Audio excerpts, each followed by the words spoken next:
Hello bachon, let's read this question.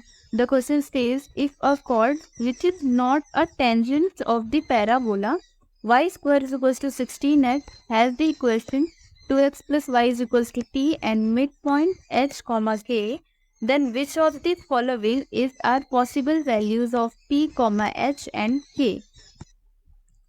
The given option are p is equals to -1, h is equals to 1 and k is equals to -3, and p is equals to 2, h is equals to 3 and k is equals to -4, and p is equals to -2, h is equals to 2, k is equals to -4, and the last option is p is equals to 5, h is equals to 4 and k is equals to -3.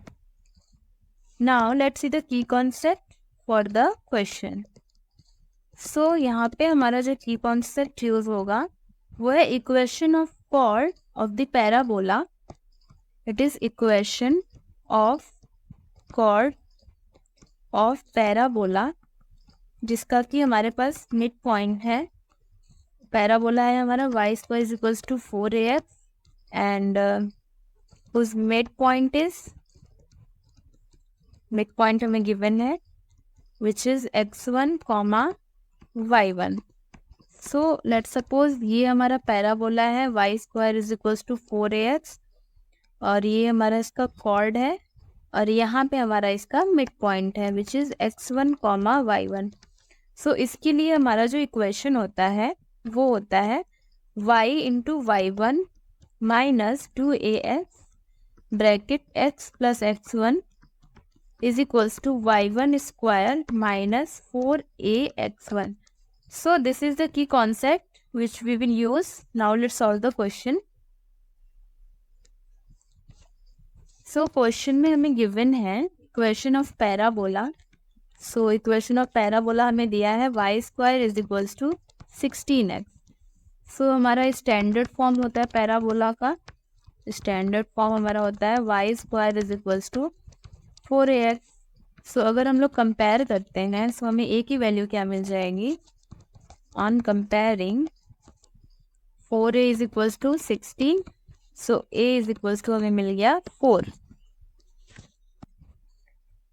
और यहाँ पे हमें equation of cord भी दिया हुआ है.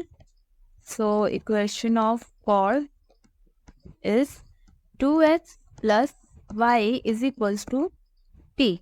सो let's suppose हम लोग इसको इक्वेशन 1 मान लेते हैं और इसको हम लोग इक्वेशन 2 मान लेते हैं और हमें मिड पॉइंट दिया हुआ है. Mid point is h comma k. ये हमें क्वेश्चन में गिवन है.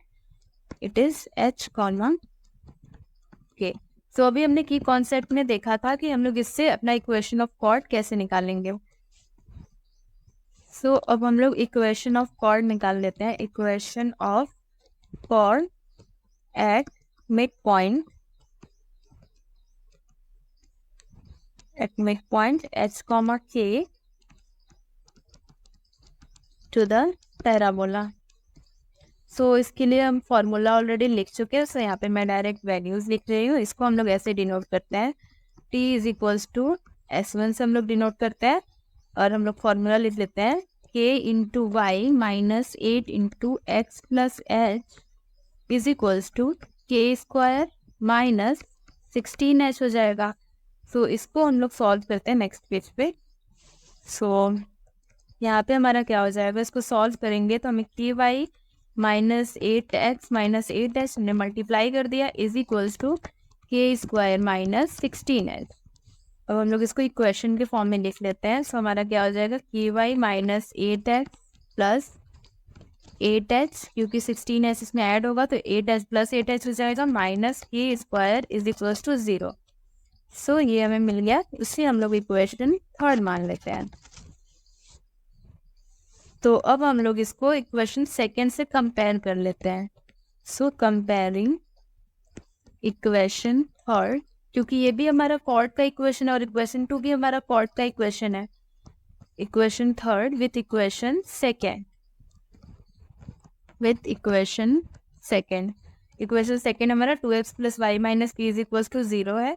सो यहाँ हमें मिल जाएगा minus 8/2 is equals to k/1 is equals to 8 minus h minus यहाँ पे 8h माइनस के स्क्वायर अपॉन माइनस पी हो जाएगा। यहाँ पे मैं इक्वेशन एक बार लिख देती हूँ, वो है 2x plus y minus p is equals to 0। यहाँ पे x का कोफिशिएंट 2 है और यहाँ पे x का कोफिशिएंट -8 है, सो हमने रेशियो लिख लिया। और यहाँ y का कोफिशिएंट 1 है, यहाँ y का कोफिशिएंट k है, सो और यहाँ पे कांस्टेंट हमारा 8h माइनस के स्क्वायर है और यहाँ कांस्टेंट माइनस p है।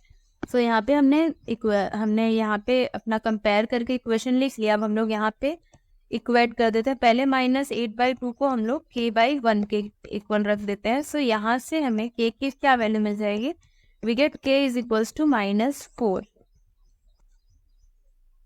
अब हम लोग सेकेंड इक्वेट कर लेते हैं। -4 को हम लोग 8h minus 16 upon minus p के इक्वल कर देते हैं। सो इसको हम लोग सॉल्व करेंगे तो हमें 4p is equals to 8h minus 60।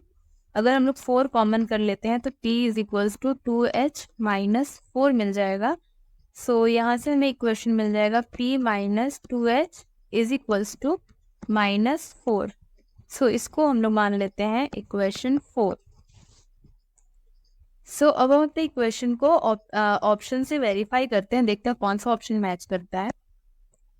सो हमें k की वैल्यू क्या मिली है, हमें k की वैल्यू मिली थी -4 और जो हमें इक्वेशन मिला था वो क्या मिला था, p minus 2h is equals to -4। So possibility कौन कौन से ऑप्शन सही होने की है, यहाँ पे हमें 2 ऑप्शन में k की वैल्यू -4 है। अब हम लोग p और h की वैल्यू रख के चेक करते हैं। सो पहले हम लोग p की वैल्यू 2 रखते हैं एंड h की वैल्यू 3 रखते हैं। सो -2 इंटू 3 होगा। सो यहाँ हमें क्या मिलेगा, 2 minus 6 so is equals to -4। ये सेटिस्फाई कर रहा है, सो हमारा ऑप्शन बी करेक्ट है। एंड अब ऑप्शन सी भी हम लोग चेक कर लेते हैं। सो ऑप्शन सी में हमें p की वैल्यू क्या है, -2 है एंड h की वैल्यू क्या है, 2 है। सो -2 इंटू 2, तो यहाँ हमें -2 -4 हमें -6 मिल गया। सो यहाँ LHS RHS इक्वल नहीं है, सो ये हमारा करेक्ट ऑप्शन नहीं है। सो यहाँ पे हमारा जो राइट ऑप्शन है वो है option B. So option B is the right option. वो भी will understood it well. Best of luck.